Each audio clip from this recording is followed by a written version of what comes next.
Eh bien, bonjour à tous. Bonjour et bienvenue à tous pour cette 11e édition des journées 24 heures pour rebondir. Je rappelle que cet événement est bien sûr gratuit et intégralement diffusé en visioconférence avec ce thème aujourd'hui, le rebond des entrepreneurs dans les territoires. Alors nous sommes ensemble toute la journée avec au programme 7 tables rondes et plus de 30 intervenants et vous êtes plus de 3000 inscrits aujourd'hui.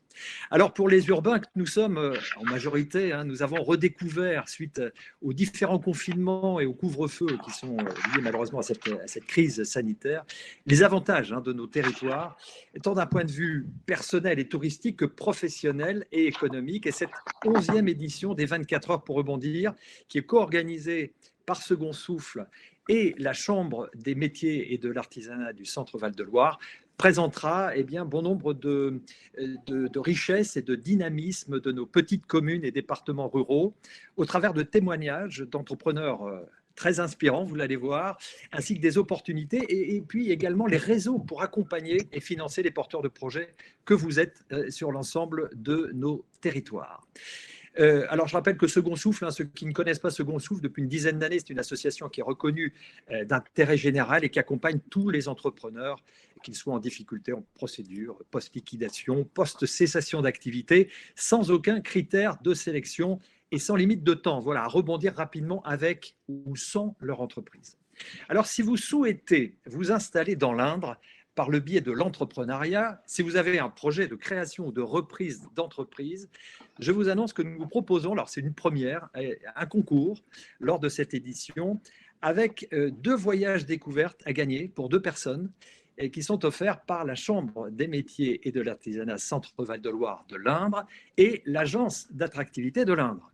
Voilà, alors vous allez pouvoir jouer en ligne et participer au tirage au sort qui aura lieu en fin de journée en cliquant sur le lien que vous trouverez dans le chat à chaque fin de webinaire. Voilà, vous devrez compléter un petit questionnaire. C'est très simple, votre nom, prénom, ainsi que votre email et votre téléphone.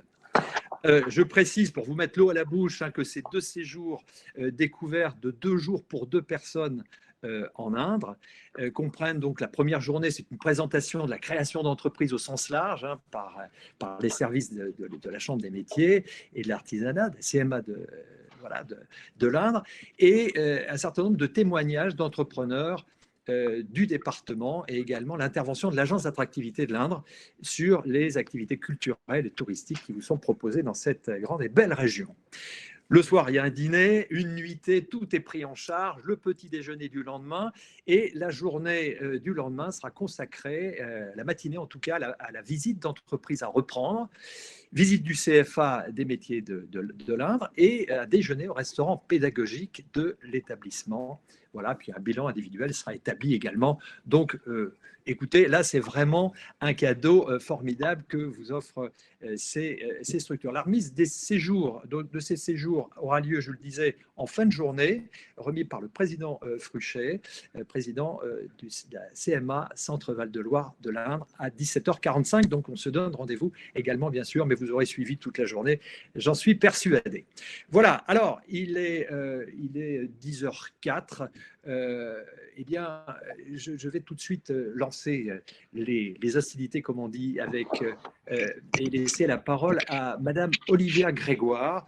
Alors, elle est secrétaire d'État auprès du ministre de l'Économie, des Finances et de la Relance, chargée de l'économie sociale, solidaire et responsable.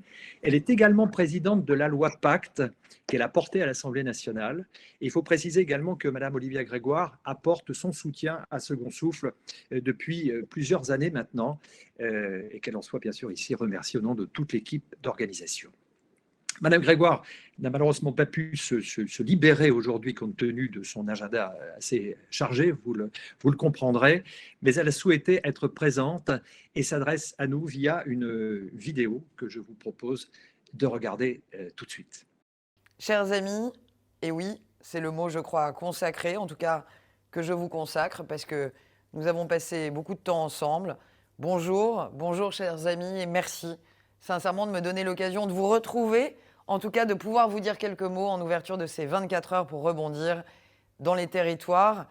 Merci, merci de votre engagement, merci de me permettre de parler de rebond en ces moments extrêmement difficiles où les seuls rebonds dont on parle sont ceux des courbes de l'épidémie. Ça fait un moment qu'on se connaît, on s'est rencontrés dès 2018, on s'est rencontrés autour de la loi Pacte que j'ai portée, on s'est rencontrés avec l'excellent Dimitri Pivot, avec Second Souffle, grâce à votre engagement, un engagement authentique, un engagement sans faille, au service du rebond des entrepreneurs, au service de l'entraide entrepreneuriale, au service de l'action, au service de l'optimisme, de la volonté.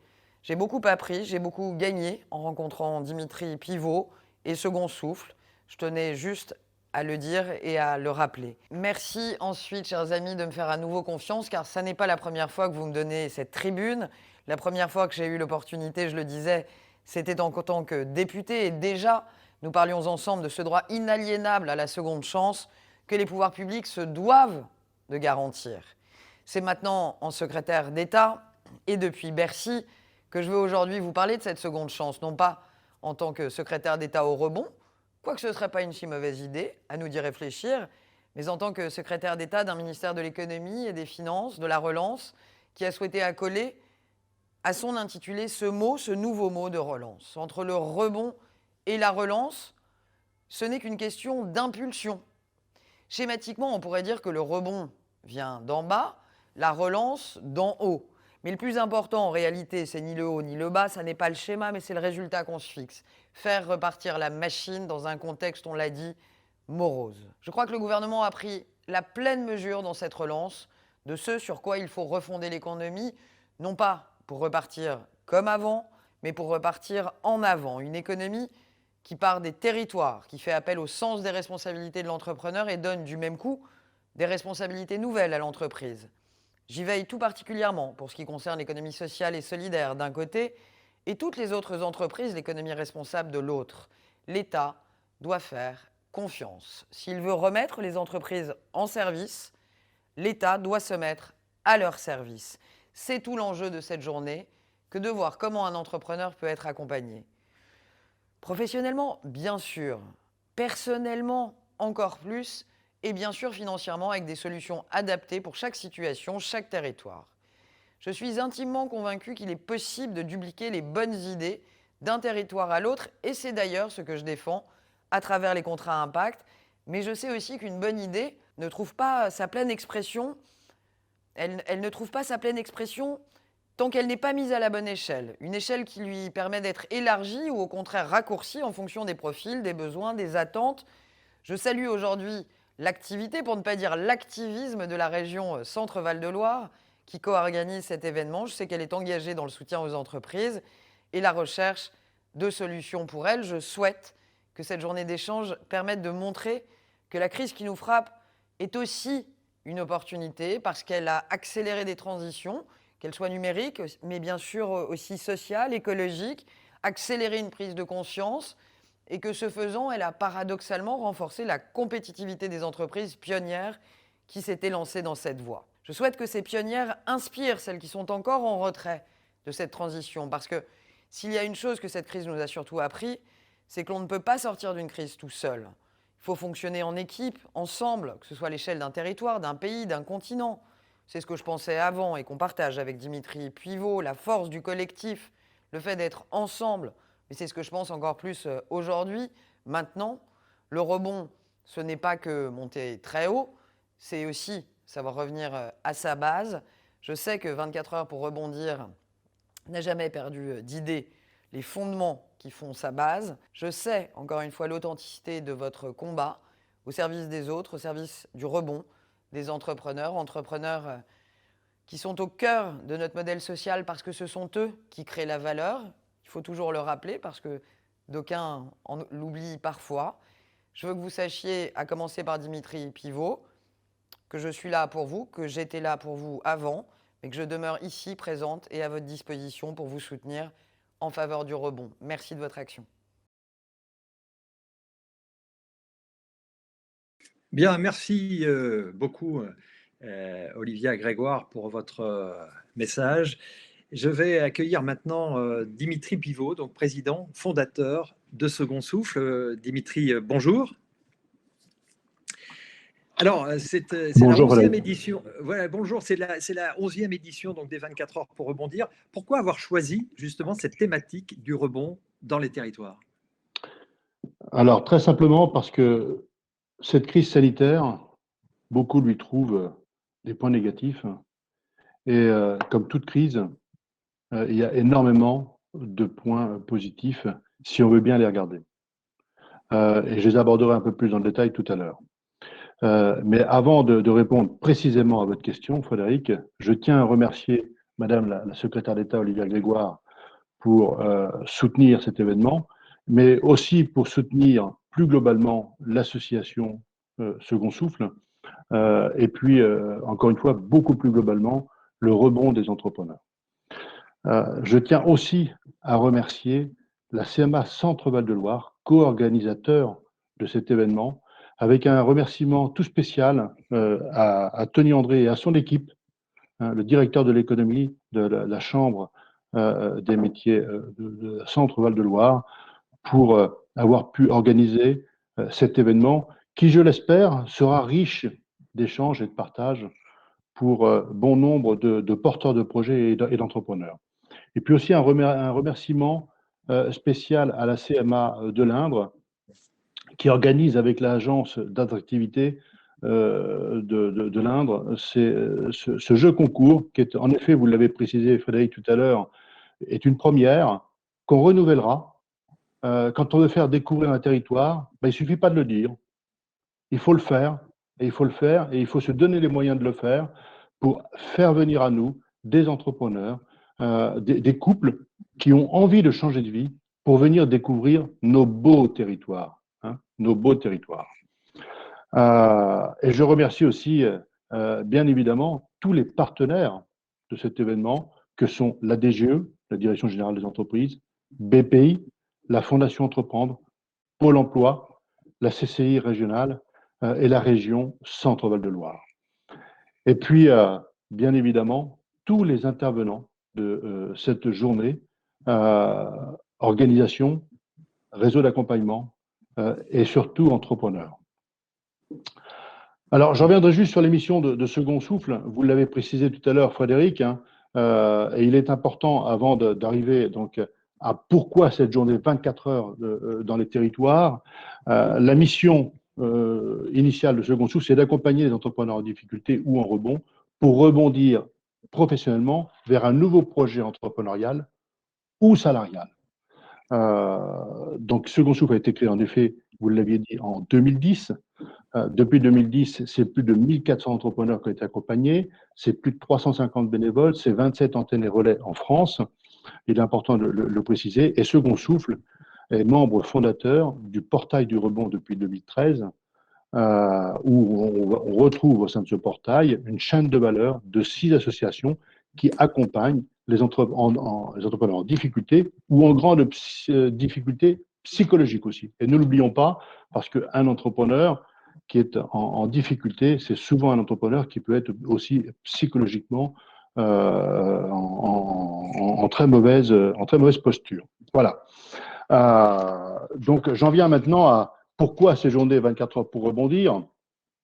Plus globalement, hein, on est à l'11e édition, parce qu'on s'est rendu compte qu'en fait, avec ces 1400 et quelques entrepreneurs accompagnés, beaucoup ne possédaient pas les codes, la posture entrepreneuriale. Parce que très souvent, un porteur de projet est formé sur son projet qu'il souhaite mener, mais assez peu au code, à la posture entrepreneuriale. Et donc, on a souhaité créer un événement qui donne la parole aux entrepreneurs de façon à ce qu'on retire de cette journée des messages véritablement inspirants sur la conduite à tenir quand on est porteur de projet, et puis aussi et surtout de rencontrer tous les réseaux d'accompagnement qui vont vous permettre de réussir votre projet. On le sait, 85% des entrepreneurs accompagnés passent le cap des 5 ans. Donc ça veut dire que dans mes rêves les plus fous, il serait idéal que chaque entrepreneur soit accompagné, chaque porteur de projet soit accompagné quand il décide de se lancer dans un projet entrepreneurial. Voilà, c'est tout l'objet de ces journées 24 heures pour rebondir. C'est donc une journée de prévention à l'échec entrepreneurial. C'est une manifestation nouvelle qui existe depuis 2017 et qu'on déploie régulièrement dans toute la France. Alors pourquoi cette 11e édition sur le thème des territoires? Je le soulignais tout à l'heure, beaucoup parlent de cette crise sanitaire en termes négatifs. Nous, on croit au sein de Second Souffle qu'elle a donné un coup d'accélérateur à de nombreux projets sociétaux qui avançaient lentement. Elle a permis d'innover en modifiant nos habitudes de travail, de consommation. Elle a digitalisé ou amené à digitaliser nos entreprises, nos commerces. Elle a repensé nos modèles économiques. Elle a trouvé des vertus là où beaucoup ne lui voient que des points négatifs. Alors, la possibilité l'intérêt d'avoir créé cette journée 24 heures pour rebondir dans les territoires, eh bien, c'est justement de donner des vertus aux territoires. Cette crise sanitaire a amené beaucoup d'urbains, parisiens comme des grandes métropoles d'ailleurs, à se retirer dans nos territoires pour vivre sereinement le confinement. Mais quand on veut vivre sereinement le confinement dans nos territoires, pourquoi ne pourrions pas y vivre tout simplement sereinement, non pas uniquement en période de confinement, mais tout au long de l'année?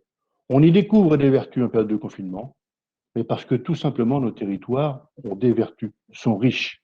Et c'était tout l'intérêt de mettre le focus sur ces territoires. Aujourd'hui, cette crise sanitaire a permis de développer très largement le télétravail, qui rend la vie beaucoup plus facile quand on est installé en province.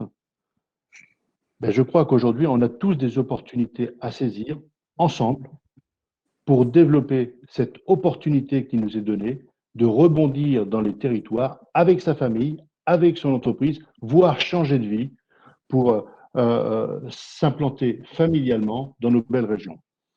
Donc beaucoup d'opportunités sont à saisir. Je précise aussi, et là je fais pour le coup un focus sur la région Centre-Val de Loire, je le répète très souvent, le Second Souffle, le siège social est installé dans l'Indre. Je dis à chaque conférence que être installé dans l'Indre, en région Centre-Val de Loire, c'est être à 2h30 de Paris, 2h30 de la mer, 2h30 de la montagne. C'est magnifique, c'est magnifique. Voilà. Donc, en conclusion, ce que je souhaite, c'est qu'à l'issue de cette journée, au travers de ces 7 tables rondes, de ces plus de 30 intervenants, ce soit une journée pour tous, n'hésitez pas à poser des questions, à chatter, ce soit une journée riche d'échanges, de partage, pour vous permettre d'engager concrètement, rapidement, votre projet entrepreneurial, si vous le souhaitez, si vous le désirez. On reste à vos côtés. Et encore une fois, l'idée de cette journée, c'est vraiment la prévention. On est là pour vous, on est à votre service. Les réseaux d'accompagnement qui sont aujourd'hui présents autour de cette table ronde se feront un plaisir de vous répondre si vous nous contactez. Voilà, donc encore une fois aussi, n'hésitez pas à participer à notre jeu. Que dire d'autre, si ce n'est vous souhaiter une belle journée et un bel avenir en région Centre-Val de Loire. Merci à toutes et à tous. Et je passe maintenant la main à Monsieur le Président Gauthier. Merci. Pour la suite. Merci beaucoup, Dimitri Pivot. Alors, j'accueille effectivement Monsieur Gérard Gauthier. Vous êtes premier vice-président à la CMA Centre-Val de Loire.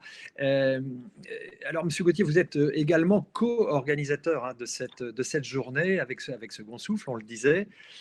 Justement, en quoi cette journée est importante pour vous? Alors tout d'abord, bonjour à toutes et à tous, et puis merci de m'accueillir en tant que co-organisateur, comme vous l'avez très bien dit, Dimitri. Non, c'est pas Dimitri, c'est Frédéric. Alors je tiens d'abord à remercier Madame Olivia Grégoire, qui était donc secrétaire d'État auprès du ministre de l'Économie pour son intervention, et j'ai vu qu'elle était très attachée à cette organisation et à cette manifestation, et qu'elle a suivi déjà depuis de nombreuses années. Je remercie aussi François Bonneau qui va, je pense, intervenir tout à l'heure avec une petite vidéo, président donc de la région Centre-Val de Loire. Et puis, merci à Dimitri Pivot, président de Second Souffle, pour cette organisation. Ça ne doit pas être une petite organisation parce que Je pense que c'est du travail et travailler dans les conditions actuelles, c'est compliqué. Et là, je tiens personnellement à le féliciter. J'en profite aussi pour remercier tous mes collègues présidents et en particulier Thierry Fruchet, que vous avez cité tout à l'heure, président de l'Indre, qui a, je dirais, donné un souffle et un rebond à cette manifestation. Merci à toi Thierry et à l'ensemble des présidents et de mes collègues qui sont présents. J'excuse aussi Gérard Bobier, président donc de la CMA, il est pris par une autre réunion et donc ne pourra pas être présent. Alors, en ma qualité de premier vice-président et en charge de l'économie, c'est avec bien évidemment un très grand plaisir que je suis là ce matin. Et je tiens à remercier donc l'association Second Souffle, comme j'ai pu le faire déjà avec Dimitri, et en partenariat donc avec nos chambres des métiers régionales.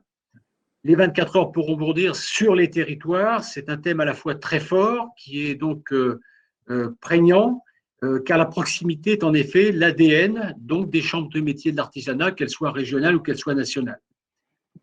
Je félicite à nouveau M. Pivot, le président de l'association, les partenaires, les nombreux intervenants qui vont bien évidemment se succéder tout au long de cette journée pour leur implication et dans la réussite de cette journée. Et j'espère que cet événement suscitera bien évidemment l'envie de venir s'installer dans notre belle région et rejoindre donc l'artisanat, pourquoi pas, et on y tient beaucoup, nous les présidents et l'ensemble des acteurs de cet artisanat, en saisissant les opportunités professionnelles qui se présentent. Au même titre que les agriculteurs, l'absence d'artisans dans nos territoires est inenvisageable. Imaginez-vous que dans nos campagnes, nos boulangers, nos maçons, nos coiffeurs, nos bouchers, nos boulangers, nos pâtissiers, pour reprendre une expression qui a fait le buzz, ils sont tous essentiels à notre vie économique de notre pays. Et puis pour terminer, c'est pour moi et pour l'ensemble de la famille artisanat une véritable opportunité à bon nombre de chefs d'entreprise, je dirais même ou non, de saisir l'occasion d'entreprendre à nouveau, de se faire aider ou de reprendre une entreprise. Et comme l'intitulé de cette journée, de rebondir, bien évidemment, dans notre région Centre-Val de Loire et bien évidemment dans nos territoires ruraux, dans nos territoires ruraux si précieux, je dis bien, pour notre économie. Et je me plais à dire très souvent lorsque je vais dans le monde rural, parce que moi je suis dans la grande métropole d'Orléans, mais je vais souvent dans le monde rural et je me plais à dire que sans le monde rural et sans sa vitalité, notre économie serait certainement très bancale. Voilà ce que je voulais vous dire en introduction. Voilà. Alors, M. Gauthier, merci. J'avais éventuellement une ou deux questions à vous poser. On l'a vu, nos campagnes se sont désertifiées. Il y a eu toute une période où on a fui les campagnes, on a désertifié les campagnes. Y a-t-il sur la période récente justement un retour vers les territoires? Est-ce que vous le constatez? Alors écoutez, vous savez, dans l'artisanat, on est plutôt une région, la région Centre-Val de Loire est plutôt rurale. La situation est en fait un peu paradoxale aujourd'hui. Il y a en effet autant d'artisans, on a plus de 56 000 entreprises artisanales en région, et pourtant on constate que nos campagnes, malgré tout, se désertifient. Alors pourquoi? Alors parce que la structure de l'artisanat a fortement évolué. Je m'explique. En premier lieu, c'est que nous sommes passés d'un artisan ayant pignon sur rue à un artisan à domicile. En effet, et ça, il faut le constater, c'est 40% des entreprises artisanales ont le régime fiscal de micro-entreprise. Et la grande majorité exerce bien évidemment à leur domicile. De même, et je le dis, ce n'est pas contre elles, mais elles ne sont pas pourvoyeuses d'emploi. La deuxième chose, c'est la taille des entreprises qui a aussi évolué. Alors, avec d'un côté des entreprises artisanales, où l'unique actif, c'est le dirigeant lui-même, il a créé son entreprise et il est seul. Et de l'autre, des entreprises qui, en se développant par des intégrations ou une intégration progressive avec d'autres entreprises, ou le développement de franchises. Néanmoins, et ça, faut le constater, 68% des artisans n'ont aujourd'hui pas de salariés. Les entreprises les plus récentes ont aussi une durée de vie plus courte, notamment la micro-entreprise, puisque 38% d'entre elles ne poursuivent pas leur activité au-delà des 3 années. Et puis enfin, les activités de service se développent au détriment des activités de production, c'est un peu dommage quand même aussi, pour s'adapter à la demande des clients, parce qu'il y a l'offre et la demande, mais il y a une demande aussi, mais trop souvent par un manque de main-d'œuvre qualifiée. Et puis pour résumer, je dirais très clairement que l'artisanat ne déserte pas nos campagnes, mais il est moins visible. Et ce qui manque de visibilité induit aussi, c'est une attractivité, je vais y arriver, plus faible. C'est d'ailleurs le sens d'une journée comme aujourd'hui, et bravo, qui est de promouvoir notre territoire et l'artisanat via de nombreuses opportunités offertes. Ça, c'est une chose importante. Et alors, comme on parle du rebond, justement, comment accompagnez-vous justement les entreprises artisanales en termes de rebond? Alors, on les accompagne déjà par l'ensemble du personnel, et je tiens à remercier Tony André, Thierry, parce qu'il y a un Thierry, Tony André qui accompagne tout ce domaine de l'économie. Il y a d'autres directions aussi, qui sont soit dans la communication, soit dans la formation. Je tiens à le remercier. On a travaillé ensemble d'ailleurs sur cette journée, et je l'accompagne, il m'accompagne très souvent, et je tiens à le remercier dans l'économie. Dans le prolongement de ce que j'indiquais précédemment, la Chambre de métiers régionale contribue au développement de nos territoires, mais aussi à l'accompagnement des projets, parce que des projets individuels, nous en avons tous les jours, des futurs artisans, des artisans, ou de personnes même à la recherche de reconversion. On fait beaucoup de reconversion. C'est aussi une tendance exacerbée par la crise de Covid, Dimitri le disait tout à l'heure, à juste titre, de venir s'installer à la campagne. Et ce n'est pas venir s'installer à la campagne pour aller se baigner, c'est venir s'installer à la campagne pour revitaliser justement ce monde rural. Alors comment? Bien évidemment en favorisant la création d'entreprises. Les futurs artisans et bon nombre des 7000 près 500 entreprises créées en 2020 ont bénéficié d'un accueil, d'un accompagnement, bien évidemment, de la part des agents de l'ensemble donc de la Chambre des métiers régionale. En soutenant la reconversion professionnelle des dirigeants d'entreprise, ça c'est une chose très importante, la reconversion. Le développement est très important aussi. En favorisant la reprise, 477 entreprises, c'est précis, hein, artisanales, sont ainsi à reprendre en région centre aujourd'hui. C'est quand même, alors je ne vous dis pas multiplié par tout l'ensemble des régions en France, en développant les formations au sein de nos centres de formation et bien évidemment nos CFA, nos centres de formation d'apprentis, l'apprentissage, chose à laquelle je tiens beaucoup et que nous tenons beaucoup avec mes collègues présidents et l'ensemble des élus. En participant aux côtés des collectivités à l'aménagement des territoires, parce que l'aménagement est une chose importante aujourd'hui, ou à l'investissement des porteurs de projets. Autant d'opportunités, moi je dirais, à saisir pour rebondir dans l'artisanat, c'est le moment de le dire, de rebondir, avec la CMA Centre Val-de-Loire, afin de redynamiser l'ensemble de nos territoires. Et je dis que l'ensemble des territoires, c'est important. Je prends le cas, et je vais le citer, puisque je suis dans la métropole d'Orléans. Le chiffre d'affaires de la métropole d'Orléans est de 45%, ce qui veut dire qu'il y a 55% du chiffre d'affaires qui est fait en territoire. Ce qui veut dire que les territoires sont encore majoritaires. Mais l'un et l'autre ne doivent pas s'opposer. La métropole est là pour, je dirais quelque part, pour rayonner, pour attirer, et sans oublier bien évidemment tous les artisans qui sont dans la métropole d'Orléans ou de Tours, et les territoires pour mettre en place ce qui peut être attiré et rayonné par les deux métropoles qui existent en région centre. Voilà ce que je pouvais vous dire à peu près, j'espère avoir répondu à peu près à vos questions.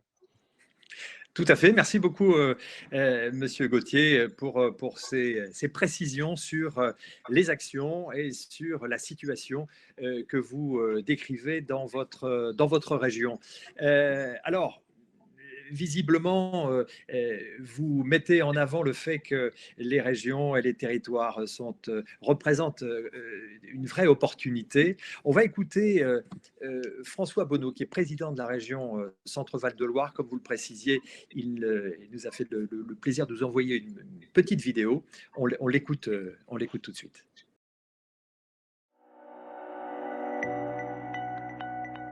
24 heures pour rebondir sur les territoires.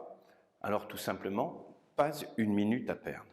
Pas une minute à perdre parce que nous sommes dans un moment exceptionnel où nous avons la possibilité, où vous avez la volonté de faire en sorte qu'un nouvel aménagement du territoire se mette en place. C'en est fini des hyperconcentrations, des capitales mondes où on ne peut plus se déplacer, on ne peut plus respirer, on ne peut plus se développer. Vous avez envie, nous avons envie de faire vivre, revivre des territoires qui sont des territoires de projet, des territoires de vie. Et pour ça, il faut entreprendre. Il faut entreprendre dans tous les domaines. Il faut entreprendre dans les services, il faut entreprendre dans le commerce, il faut entreprendre dans l'agriculture, il faut entreprendre dans l'industrie. Il faut faire en sorte que ces territoires, grâce à votre énergie, soient véritablement des territoires dans lesquels on ait envie de vivre. Notre région, qui est une région dans laquelle la ruralité est très développée et rayonnante.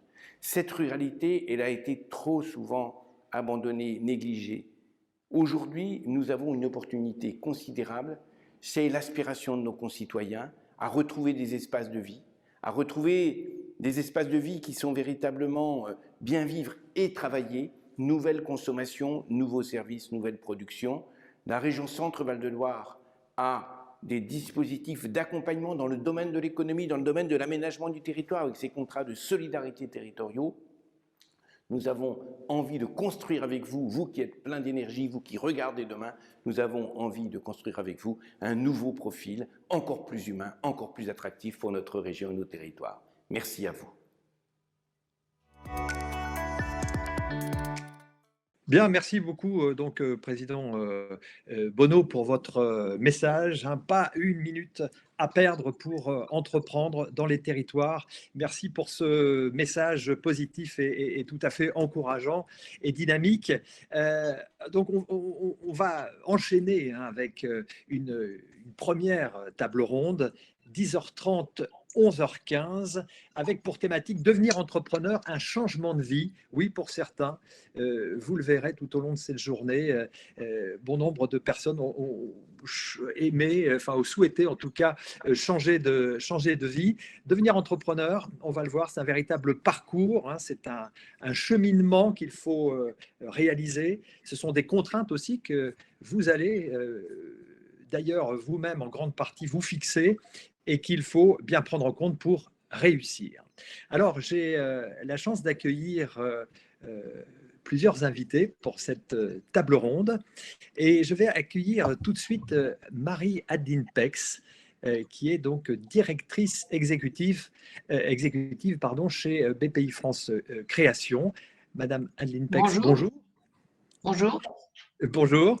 Nous avons eu l'occasion de nous croiser sur des précédentes éditions. S'il fallait encore présenter BPI France, quel est votre cœur de métier ? Alors, si c'est BPI France dans son ensemble, donc on est une banque publique et notre mission, c'est d'accompagner les entrepreneurs à toutes les phases de vie de leur projet. Donc ça, c'est une présentation d'une part extrêmement succincte et à la fois extrêmement large, puisque on intervient en soutien à l'innovation, en soutien au développement à l'international, en financement, en fonds propres. Enfin voilà, on a en accompagnement. Enfin, on a une gamme d'interventions très très large. Peut-être si je zoome sur le sujet qui nous intéresse plus aujourd'hui, on a depuis maintenant plusieurs années développé toute une activité en soutien à l'entrepreneuriat et à la création d'entreprises, partant du principe que soutenir les entrepreneurs, c'était depuis la conception de leur projet jusqu'à leur développement, et que cette phase de soutien en conception des projets et en émergence de l'entrepreneuriat était quelque chose de très important. Donc voilà.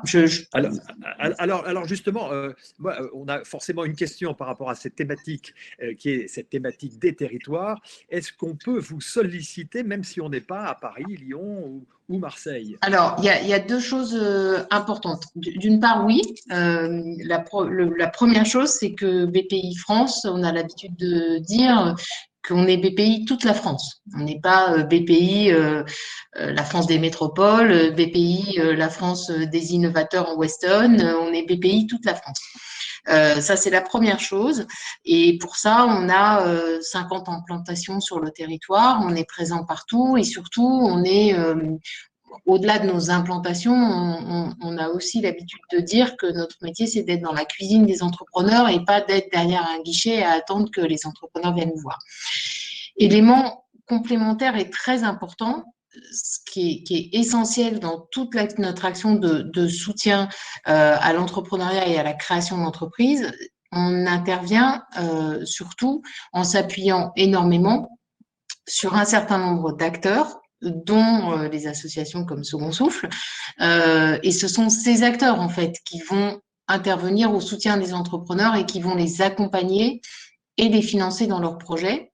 Et donc, on a, via ce soutien indirect, une capacité de présence territoriale très, très forte, puisque la trentaine d'associations qu'on accompagne, qui sont des associations, je pense que vous connaissez tous, hein, Initiative France, France Active, l'ADI, mais aussi des associations dédiées à l'entrepreneuriat de certains types de publics, l'entrepreneuriat des femmes, l'entrepreneuriat des jeunes.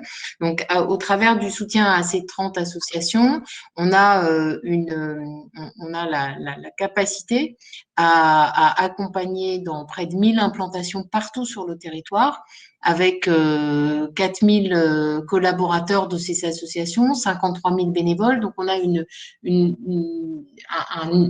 nourrit un écosystème en lien très étroit. De feu, je dirais. Oui, c'est le terme que j'allais utiliser, mais il a un côté un peu guerrier. Alors, remarquez, l'entrepreneuriat, c'est aussi un peu la guerre. Ça, hein, donc, la puissance de feu, si vous voulez, et cette puissance de feu, on l'a aussi, et je n'ai pas eu la chance d'entendre la vidéo du président Bonneau parce que je pense que j'ai un problème technique, mais on l'a et on la développe en lien extrêmement étroit avec les collectivités locales, au premier rang desquelles les régions, qui sont nos partenaires et qui sont en général et très souvent très liés à ces différentes structures associatives qui sont là pour accompagner l'entrepreneuriat partout sur le territoire. Donc oui, où que vous soyez en France, vous êtes susceptible d'être accompagné directement et surtout très indirectement par Bpifrance. C'est ça. Donc, vous avez cette expérience dans le financement aussi. Vous avez créé des prêts d'honneur. Vous pouvez nous expliquer un peu ces prêts d'honneur Alors, on soutient, donc via le soutien qu'on apporte à ces différentes structures associatives, on soutient aussi les acteurs qui sont les acteurs de l'accompagnement et du financement. Et donc, qui, depuis des années, développe un certain nombre d'outils, le microcrédit à l'ADI, les prêts d'honneur solidaires dans différents réseaux et différents types de prêts d'honneur. Et pour pouvoir renforcer encore cette capacité d'intervention, on mobilise avec ces réseaux des prêts d'honneur renforcés avec BPI. Les prêts d'honneur, c'est quoi? C'est un prêt qui est fait à la personne physique, donc qui est fait au créateur, qui permet au créateur, du coup, de venir renforcer les fonds propres de la boîte qu'il crée. C'est un prêt qui est fait sans garantie, donc on ne va pas faire obliger le créateur à hypothéquer sa maison pour être sûr qu'on sera remboursé. C'est vraiment un dispositif de financement très intéressant, et c'est un prêt qui en plus est long et patient, avec un différé de remboursement et un étalement du remboursement assez important. Et la caractéristique aussi, et accessoirement, c'est un prêt à taux zéro, hein. Enfin, accessoirement, j'ai envie de dire, ça n'est pas qu'accessoire, si ce n'est que dans la situation actuelle des taux, c'est pas forcément l'élément le plus déterminant. Ce qu'il faut avoir en tête avec ce dispositif de prêt d'honneur, c'est que sa force, c'est que c'est un dispositif de financement qui est adossé à de l'accompagnement. Et c'est quelque chose auquel, je pense, vous êtes très sensible à Second Souffle et auquel on croit énormément. C'est qu'une entreprise qui se crée, elle a d'autant plus de chances d'être pérenne, de générer suffisamment de valeur ajoutée pour pouvoir rémunérer son créateur et potentiellement générer de l'emploi. Elle a plus de chances de réussir qu'elle est bien accompagnée au départ et qu'elle est bien financée. Et donc, cette logique de prêt d'honneur, c'est un lien entre de l'accompagnement et du financement au moment de la création de l'entreprise. Alors, Merci pour ces précisions. Il faut noter quand même qu'il y a un site internet, hein, pour être très concret aussi, un Oui. site web qui est un outil vraiment très très complet et je dirais incontournable pour tout porteur de projet. Vous pouvez nous en dire juste un mot? Oui, on a mis en place un site qui s'appelle bpi-création.fr qui présente non pas BPI, mais qui présente d'une part l'ensemble de l'écosystème qui est à la disposition de l'entrepreneur pour pouvoir créer. Ça veut dire que vous cherchez une structure qui est susceptible de vous accompagner. Vous dites, j'habite 3 rue des Oiseaux à Issoudun, et on vous dit quelles sont dans un rayon de 10, 50, 100 kilomètres les structures qui existent et qui sont susceptibles de vous accompagner. Ça, c'est la première chose, c'est un aspect d'orientation. Par ailleurs, vous trouvez dans ce site énormément d'éléments de contenu qui vont vous permettre de préparer et de structurer votre projet en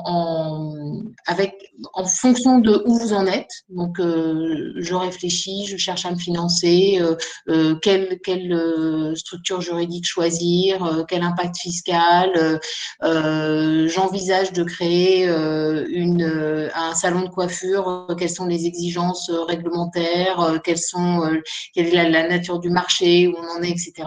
Et puis, c'est aussi un site, donc c'est un site de contenu extrêmement, extrêmement dense avec énormément d'éléments toujours mis à jour. On a des équipes dont c'est le métier et qui passent beaucoup de temps à ça. Et par ailleurs, vous allez aussi y trouver des services et notamment des possibilités de commencer à structurer votre business plan, de créer un pass entrepreneur.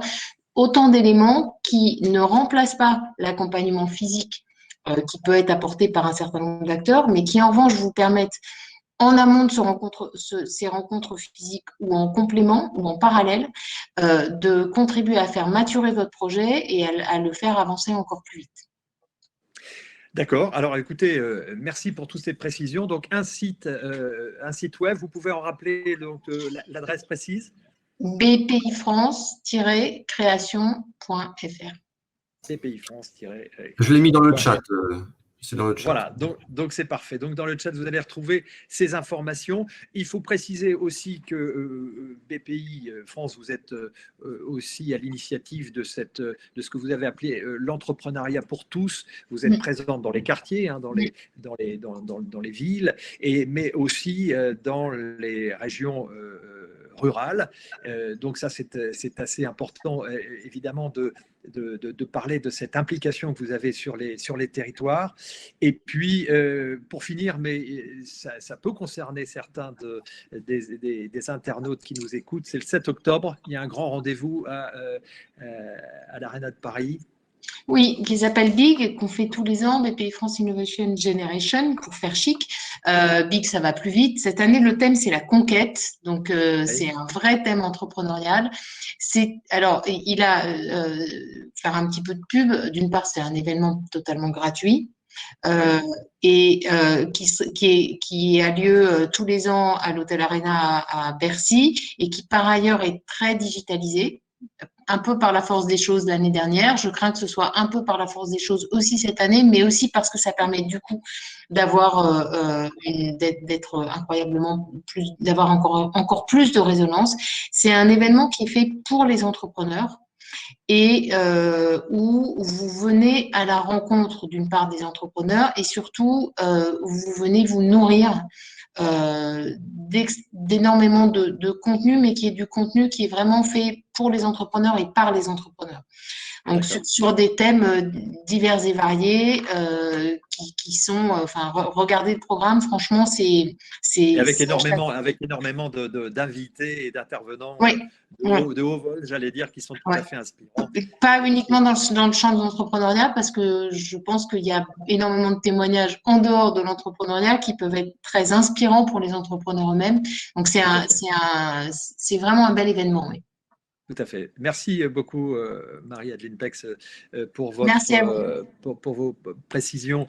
Je vais accueillir maintenant alors Madame L'Enfant, qui devait intervenir, qui est directrice adjointe du Pôle emploi Centre-Val de Loire, n'a pu être présente aujourd'hui malheureusement pour des raisons de santé. On lui souhaite bon rétablissement. Et c'est Véronique Bonraisin, qui est directrice de la stratégie et des relations extérieures de Pôle emploi Centre Val-de-Loire, qui nous rejoint maintenant. Bonjour. Bonjour Madame Bonraisin. Ravi d'être avec vous, même si c'était un peu au dernier moment, mais vu que j'avais dès le début échangé avec Monsieur Pivot, il n'y a pas de souci pour moi, c'est avec plaisir que je vous rejoins. En plus, avec un petit attachement particulier au département qui nous accueille, puisque j'ai eu, et je vois Pascal sourire, un petit passage dans ce département il y a quelques années, donc je le connais bien, y compris les acteurs de la création d'entreprise. D'accord. Alors, écoutez, merci et soyez la bienvenue. Alors, sur cette thématique du rebond et de la création ou de la reprise d'entreprise, alors que propose justement Pôle emploi à ces personnes qui viennent vous voir? Alors, pour nous, ça fait partie des possibles, en fait, d'accès au retour à l'emploi durable pour les demandeurs d'emploi, puisque c'est notre mission de leur permettre l'accès à l'emploi durable, et dans les possibilités pour une partie significative des demandeurs d'emploi, l'option création ou reprise d'entreprise en est une. Donc, pour les conseillers, ça doit être une capacité à identifier et accompagner les profils qui souhaiteraient ou pourraient, parce qu'il y a aussi cette notion de pouvoir, c'est-à-dire ouvrir aussi la possibilité à des personnes qui n'y auraient pas pensé comme une solution de réfléchir à son propre projet. Du coup, nous, depuis la loi NOTRe qui a donné des compétences aux collectivités territoriales, notamment sur la création d'entreprises, on a centré notre action, on va dire, directe sur l'émergence du projet. Donc, la notion d'émergence de projet étant justement donner un peu l'idée ou l'envie de créer, en tout cas évaluer si c'est une possibilité envisageable pour la personne. Donc, directement, ça veut dire quoi? Ça veut dire qu'on offre des services délivrés soit par nous, soit par nos prestataires, à la fois sous forme d'ateliers assez courts qui vont leur permettre de s'interroger sur est-ce que je m'imagine créateur, est-ce que mon projet, par rapport à ce que je suis, à mon environnement personnel, parce qu'on sait que c'est une des conditions de réussite ou pas, d'une création, c'est quelque chose que j'ai mesuré et qui peut correspondre. Mais également des prestations un peu plus longues qui permettent de travailler davantage en profondeur cette notion d'émergence et de principe un peu de réalité. Pour donner quelques chiffres, et j'ai essayé de les illustrer avec des données régionales, sachant que, étant comme BPI un établissement national, l'ensemble des services que j'évoque peuvent être délivrés dans n'importe quel bassin de France. Hein. Donc, oui, ça, c'est important ce sera pratique pour le replay. Mais par exemple, pour vous donner une illustration, en Centre Val-de-Loire l'année dernière, c'est presque 5000 demandeurs d'emploi qui ont bénéficié d'un accompagnement qu'on appelle nous une prestation qui s'appelle Active Créa et qui permet justement de travailler sur l'émergence. Ça, c'est notre premier niveau, on va dire, hein, avec une approche plus directe. Après, on n'est pas des spécialistes de la création d'entreprise et l'écosystème est riche d'acteurs dont c'est l'activité centrale et qui connaissent mieux que nous les tenants, les aboutissants, les étapes nécessaires, les conditions de réussite qui vont permettre d'accompagner des personnes dans ce parcours qui est un parcours, j'allais dire, aussi de vie, au-delà d'un projet professionnel. Et donc vous les orientez, vous pouvez les orienter justement vers ces réseaux? Exactement. Nous, en fait, le cœur de notre activité, une fois l'émergence, on va dire un peu validée, dès qu'on va être sur une phase de construction de projet, de sécurisation des projets, notre priorité va être d'orienter vers des acteurs en proximité. Ça va être les réseaux des boutiques de gestion, les réseaux initiatives, l'ADI, si on est sur de l'aspect économique, etc. Les chambres consulaires, bien sûr. Mais ça va être le cœur de notre activité. La priorité pour nous, c'est que la personne, elle puisse avoir, dans le cadre de son parcours, le bon interlocuteur au bon moment. Et sur la création d'entreprise, quand il est sur la sécurisation de son parcours, la construction, le bon interlocuteur, il est chez nos partenaires, dont c'est le cœur de métier. Ça ne veut pas dire qu'on l'abandonne. Ça veut dire parce qu'il reste demandeur d'emploi et le conseiller va continuer à suivre et à identifier avec lui régulièrement où il en est dans son projet. Mais l'accompagnement en tant que tel va être réalisé chez ceux dont c'est le cœur de métier. Alors, vous pouvez également aider les nouveaux entrepreneurs à recruter, par exemple, leurs salariés. Vous pouvez les aider à ce niveau-là?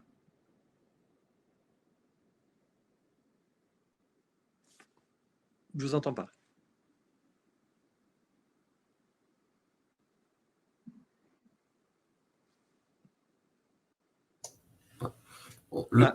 Vous avez un… Ça y est, là, non? Non. Votre micro, vous avez un icône en bas à droite, à gauche. Recliquez dessus.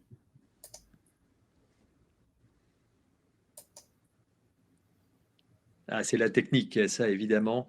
C'est toujours le petit facteur.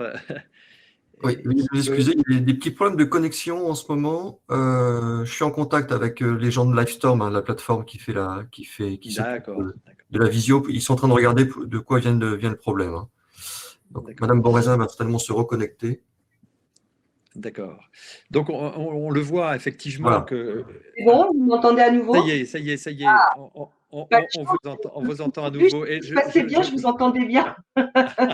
Bon, alors, donc désolé, oui, évidemment, quand la personne a créé sa propre entreprise et qu'elle a, au-delà de la création de son propre emploi, des besoins de recrutement, là, du coup, l'accompagnement de Pôle emploi vis-à-vis de tout chef d'entreprise pour l'aider à recruter se met en place.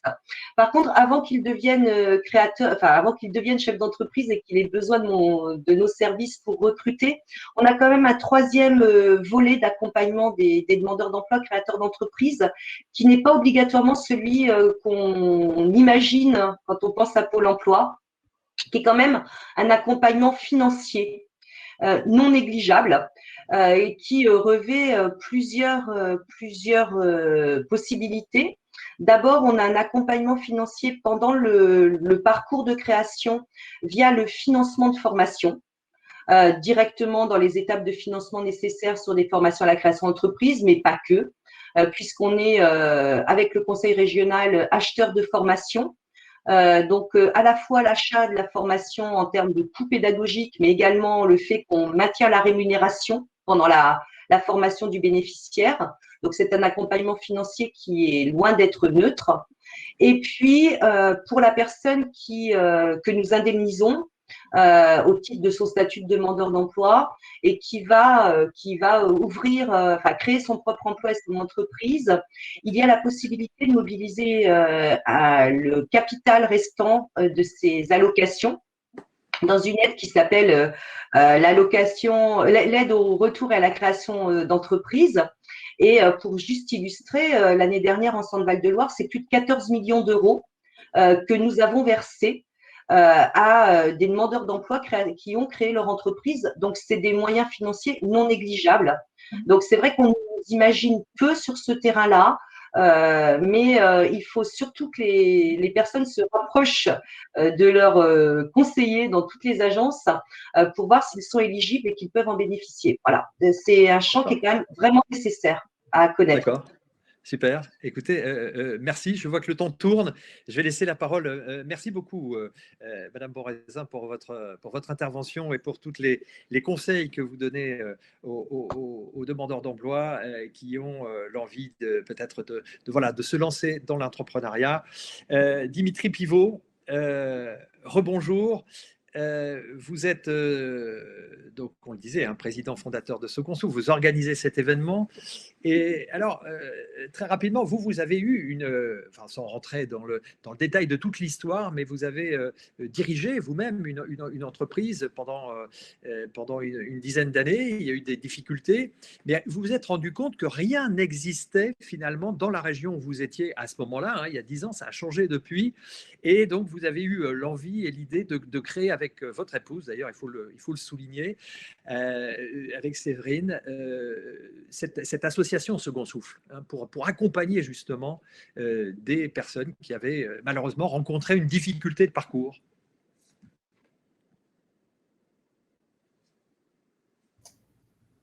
Le micro. Non, bah, faut qu'il se déconnecte et qu'il se reconnecte comme. Mais le micro est coupé, je vois, non? Oui, mais ça fait le même problème qu'avec Madame Bonraisin. Ah, d'accord. Alors, je vais peut-être garder Dimitri pour après et peut-être passer la parole si Madame Pascale Rudeau nous entend. Alors moi, je vous entends. Je ne sais pas si c'est la même chose pour Si vous. c'est réciproque. D'accord. Nous vous entendons. Vous m'entendez là? Dimitri est revenu. Oui. Voilà. Allô? Vous m'entendez? Oui, très bien. Ouais, Très bien, bon. Dimitri. Bon, Oui, je rappelais un peu cette histoire personnelle, mais justement sur la création de second souffle et cette envie, cette nécessité de penser justement à ces personnes qui avaient rencontré une difficulté pour pouvoir à nouveau, enfin vous-même les aider avec un ensemble de partenaires, bien sûr, et d'hommes et de femmes qui vous accompagnent dans votre mission. en fait, c'est tout l'objet de cette table ronde. Bon, j'ai mon entreprise, j'ai rencontré mes propres difficultés, mais en fait, devenir entrepreneur, c'est un changement de vie. Et c'est vraiment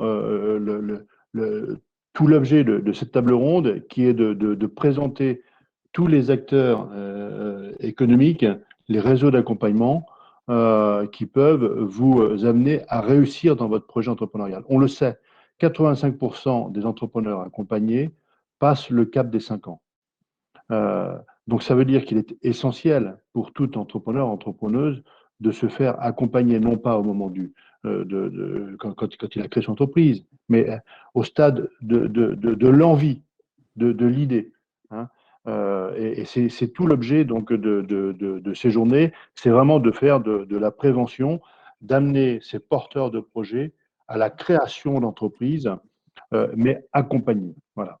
Alors, justement, cet accompagnement, sur quel point vous mettez l'accent, justement? Alors, sur quel point on met l'accent? Déjà en créant des journées comme celle-ci, en rassemblant autour d'une journée les différents réseaux, les différents donc réseaux de soutien, d'accompagnement, de financement, et puis aussi en donnant la parole à des entrepreneurs qui nous ressemblent. Hein. On ne va pas aller chercher les grands entrepreneurs qu'on connaît tous, hein, qu'on voit dans la presse. Moi, je les appelle les Mbappé de l'entrepreneuriat. Des quasiment 4 millions d'entreprises qu'on a en France, les 3,2 millions sont des entreprises de moins de 5 salariés. Et ce sont des entrepreneurs qui nous ressemblent. Donc, il faut donner la parole à ces entrepreneurs pour qu'ils soient inspirants à des porteurs de projets, de se dire, mais expliquez-nous votre parcours, comment vous avez fait, etc. Et l'objet donc de cette table ronde, c'est de présenter, évidemment, et ça je le souligne encore, le site internet de... Vous m'entendez là? J'ai eu l'impression d'avoir été coupé, Oui. non? Ouais. Bien. Le site internet de BPI France Création, qui est absolument une mine d'or. Tout entrepreneur, ou porteur de projet, excusez-moi, et entrepreneur d'ailleurs aussi, se doit d'aller à minima le consulter et il en ressortira forcément quelque chose. C'est une mine d'or. Voilà. Et puis à côté, Pôle emploi. Beaucoup d'entrepreneurs, et notamment les entrepreneurs que nous accompagnons, qui sont aussi qui sont en rebond ou en difficulté, parce qu'il faut le rappeler, un entrepreneur n'a pas droit aux allocations chômage. N'a pas droit aux allocations chômage parce qu'il ne cotise pas aux allocations chômage. Okay, donc, assez naturellement, pensent qu'ils n'ont pas le droit au service de Pôle emploi, ce qui est faux. Un entrepreneur a droit au service de Pôle emploi. Et Madame Bonraisin le précisera peut-être, enfin, rebondira sur mon propos. Donc ça, il faut aussi bien le présenter. C'est encore une fois tout l'objet de ces journées. Hein. C'est d'amener ces entrepreneurs, ces porteurs de projets à la création, ces entrepreneurs qui ont pu faillir, à rebondir professionnellement avec un projet entrepreneurial ou avec un projet salarial. Hein. Mais en leur donnant toutes les possibilités, toutes les cordes possibles pour rebondir le plus rapidement possible. Et puis, tous les grands corps de l'État. Et c'est pour ça que Madame Rudeau est présente. Elle représente la directe, mais elle représente surtout tous les grands corps de l'État. Vous êtes un porteur, vous êtes un entrepreneur. Je le répète à chaque fois quand on accompagne les entrepreneurs, n'hésitez pas à aller consulter la directe, l'URSSAF, la DGFiP.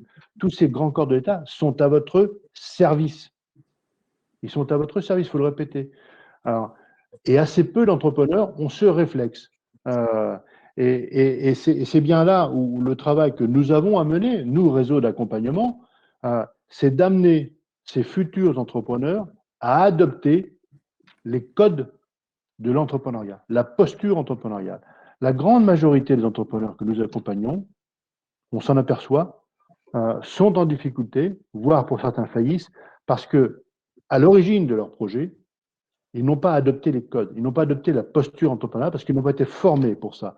On les a formés au projet, il y a tout un tas de réseaux d'accompagnement qui sont ici présents, qui forment très bien les entrepreneurs au projet, mais assez peu à la posture entrepreneuriale. Or, comme le dit d'ailleurs souvent le professeur Torres, qui est le président de l'Observatoire Maroc et membre du portail du rebond, la première valeur, le premier capital immatériel de l'entreprise, c'est l'entrepreneur. Donc, s'il y a véritablement une action à porter sur la création d'entreprise, c'est d'amener l'entrepreneur à adopter cette posture entrepreneuriale, ce code. Je schématise souvent mon propos en disant que, vous savez, créer une entreprise, c'est un peu comme un avion. Un avion, il va du point A au point B, non pas parce qu'on vole sur un Boeing ou sur un Airbus, on s'en fout. C'est parce que dans le cockpit, vous avez des pilotes qui savent piloter l'avion. On les a formés pour ça. Mais l'entreprise, c'est pareil. L'entreprise, elle va du point A au point B, non pas parce qu'elle a un projet en or, exceptionnel, le projet du siècle. D'abord, ça n'existe pas, il faut se l'enlever de la tête. Mais parce qu'à la tête du projet, il y a des entrepreneurs, des entrepreneuses qui seront amenés, le porteur de projet du point A, à la création de l'entreprise au point B, parce qu'ils ont été formés, ils auront adopté les codes d'entreprise, et même en période de difficulté, ben, ils seront amenés, le projet entrepreneurial, à la création d'entreprise et au développement de l'entreprise. Ben, c'est tout le travail que nous avons mené. Je dis souvent que la meilleure façon de rebondir, c'est de ne pas se planter. Et la meilleure façon de ne pas se planter, c'est d'être bien informé et bien accompagné. Les 24 heures pour rebondir, on informe. Hein, on informe sur devenir entrepreneur, ce changement de vie, hein, on informe. Et puis après, derrière, eh ben, les réseaux d'accompagnement prennent le relais pour accompagner ces porteurs de projets. L'addition 1 informé plus 1 accompagné ne doit pas faire 2. Elle doit faire 3, parce que 3, c'est la réussite.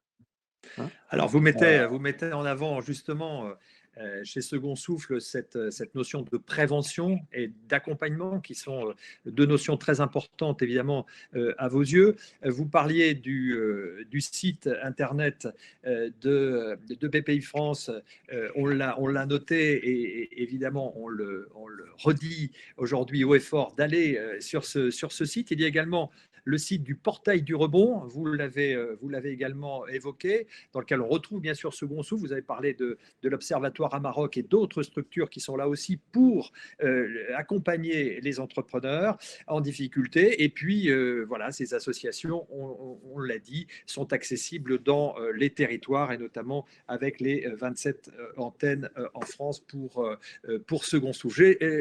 Alors Frédéric, excusez-moi, je vous coupe. Excusez-moi, je vous coupe Frédéric. J'ai juste un point à rajouter qui est important parce que Pôle emploi est présent comme grand acteur hein, de la création d'entreprises. Et je soulignais tout à l'heure que les entrepreneurs ne cotisent pas à Pôle emploi et c'est pour cela qu'ils n'ont pas de droit d'allocation. Mais il est justement important de souligner le fait de devoir prendre une assurance privée, comme la GSC d'ailleurs, pour s'assurer un plan B. Être entrepreneur, c'est, vous savez, c'est la capacité à générer du chiffre d'affaires et du résultat pour se créer son propre revenu. Ça ne marche pas à tous les coups. Pour des questions conjoncturelles, structurelles, conjoncturelles, on voit en ce moment, hein, sanitaires, ça ne marche pas à tous les coups. Ben, malheureusement, quand on doit faillir, il est important d'avoir ce plan B. Et ce plan B, eh ben, c'est une assurance perte d'activité. Et on le souligne souvent à nos porteurs de projets, qui souhaitent, un porteur de projet, entrepreneur qui souhaite rebondir avec un projet entrepreneurial, couvrez-vous de ce risque. Couvrez-vous de ce risque en prenant une assurance privée du type GSC. Voilà. Ça, c'est important de le souligner, le plan B. Hein. Bon, nous avons perdu Frédéric. Mais on va, parce qu'il est déjà 11h05, je vais donc donner la main à Pascale Rudeau, qui est la directrice adjointe de la Direct de l'Indre. Revoilà Frédéric. Bah oui, je suis là. Bah, la plateforme a coupé, je ne sais pas ce qui s'est passé. Ça a coupé d'un seul coup. Vous m'entendez bien? Alors, Pascale Rudeau, enfin, nous allons pouvoir vous donner la parole. Vous êtes directrice adjointe de la Direct dans l'Indre. Merci beaucoup d'être là et d'avoir accepté cette invitation. Il faut préciser que la Direct, c'est une direction régionale qui est placée auprès du préfet de région pour assurer le pilotage coordonné des politiques publiques et du développement économique, de l'emploi, du travail. C'est en fait l'ancienne direction du travail, voilà, c'était ça. Et alors, en ce qui vous concerne, dès qu'on parle, le président Pivot le disait, on parle de la préfecture, du service des impôts, de l'URSSAF, ça fait peur finalement. Alors, comment pouvez-vous rassurer les internautes qui nous écoutent sur le fait que vous êtes, il le disait, vous êtes finalement un peu à leur service? Que leur proposez-vous?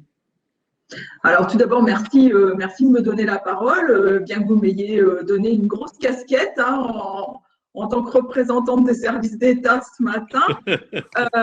Et puis, avant d'aborder la question des peurs et des freins, je voudrais juste apporter une petite précision, puisque, en fait, depuis le 1er avril 2021, donc c'est tout neuf, l'État s'est réformé au niveau territorial et donc, plus de direct, plus d'unités départementales de la Direct, plus de direction départementale de la cohésion sociale, de la protection des populations, mais une nouvelle entité dans chaque département qui s'appelle une DEX ou une DEX-PP selon la taille des départements et qui donc regroupe les services du travail, de l'inspection du travail, tout ce qui touche à l'entreprise, à l'emploi, à la cohésion sociale et qui aborde aussi les thématiques de la consommation, de la répression des fraudes, de la sécurité alimentaire et de la santé et du bien-être animal.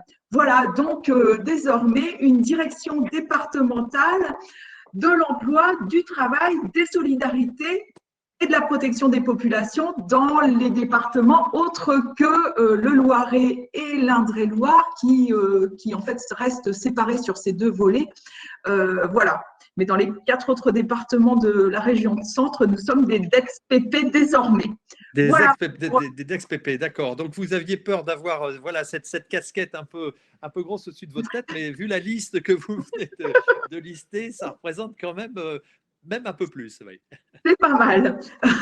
Voilà. Donc, voilà, comment pouvez-vous rassurer les personnes qui sont là et qui vous écoutent et qui ont peut-être un peu, un peu d'appréhension en se disant oh là là, mon Dieu, je ne vais pas les contacter, etc.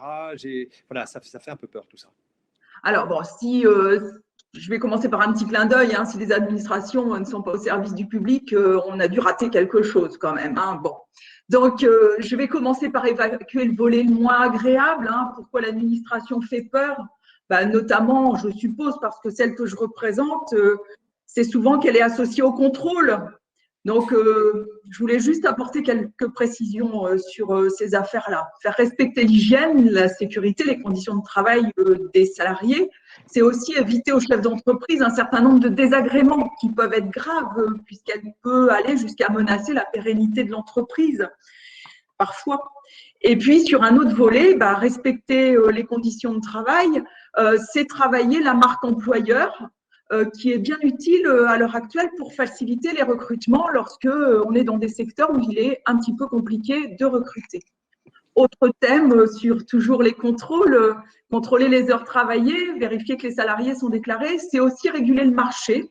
Et si un de vos concurrents, en ne respectant pas un certain nombre de ces règles, propose des prix moindres que les vôtres, entreprise, vous êtes généralement dans ce cas plutôt favorable au contrôle chez le voisin. Voilà.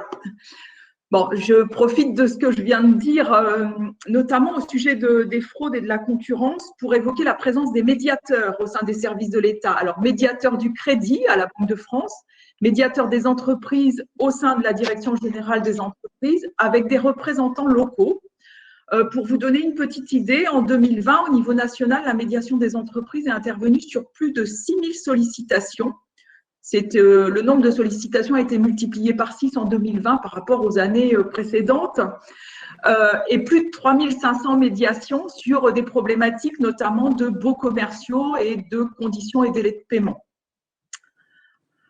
Voilà, mais nous parlons de peur. Je ne suis pas sûre aujourd'hui que les entreprises ont aussi peur de nous que peut-être elles avaient éventuellement, puisque nous étions plus discrets avant Covid. Alors c'est vrai que pour illustrer, je vais vous parler de ce que je connais le mieux. Le premier dispositif auquel je pense, c'est l'activité partielle.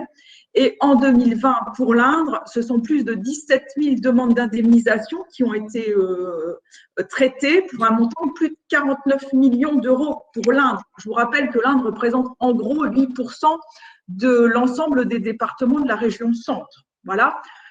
Là encore, un chiffre, hier matin, c'était 53,2 millions qui avaient été versés aux entreprises pour les accompagner au titre de l'activité partielle pour faire face aux difficultés. Parler d'activité partielle, c'est prendre le risque que vous évoquiez, vous, chef d'entreprise, les difficultés que vous avez rencontrées pour accéder au site en mars 2020. En effet, l'outil n'était pas dimensionné pour le Covid. D'ailleurs, pas grand monde avait prévu cette affaire-là, d'ailleurs. Mais les services ont été présents pour répondre aux questions, remonter les problèmes au niveau régional, au niveau national, chercher des solutions avec vous, vous écouter et vous conseiller. Parce qu'en effet, écouter, conseiller, orienter font aussi partie de nos missions. Je donne d'autres exemples. Nous avons pu diriger des entreprises inquiètes ponctuellement pour leur trésorerie vers des dispositifs d'avance remboursable. Dans d'autres situations, nous travaillons en lien avec la préfecture, la direction départementale des finances publiques, la Banque de France, l'URSSAF, pour trouver des solutions les plus adaptées aux entreprises qui rencontrent des difficultés plus prégnantes. Il peut ainsi être proposé des étalements, des échelonnements de paiement de charges. Nous travaillons aussi en lien avec le CRP, c'est-à-dire le commissaire aux restructurations et à la prévention des difficultés des entreprises, avec le ministère de l'économie, pour identifier de nouveaux actionnaires, des repreneurs, lorsque la situation est grave pour l'entreprise, ses salariés, le territoire. Voilà. Nous intervenons sur ces sujets naturellement de manière confidentielle. Je ne peux qu'inciter les entreprises qui rencontrent des difficultés et le plus en amont possible à venir frapper à la porte des DFIP, de la Banque de France, de l'URSSAF, de nos services d'EDSPP en cas de difficulté, le plus en amont possible pour éviter les procédures collectives. Nous avons des outils, nous savons passer les relais et je pense que, en effet, plus nous sommes contactés rapidement, mieux c'est pour la pérennité de l'entreprise et de ses équipes.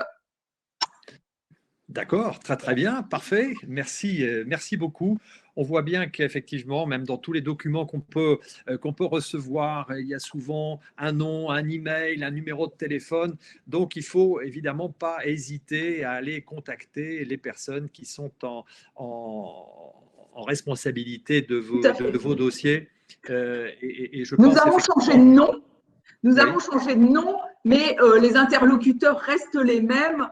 Et ceux que les entreprises connaissent dans les départements, dans les ex-unités départementales des directs, sont toujours présents en fait dans ces nouvelles DSPP. Très bien. Écoutez, merci beaucoup. Merci beaucoup à tous et à toutes d'être intervenus dans cette première table ronde. Devenir entrepreneur, voilà, changer de vie, c'est tout à fait possible. On le voit déjà en ce début de matinée, on se rend compte qu'il y a de l'information, de l'accompagnement, des financements et des structures de l'État qui sont à votre disposition pour avancer dans vos projets et pour trouver les bons interlocuteurs et les bonnes informations.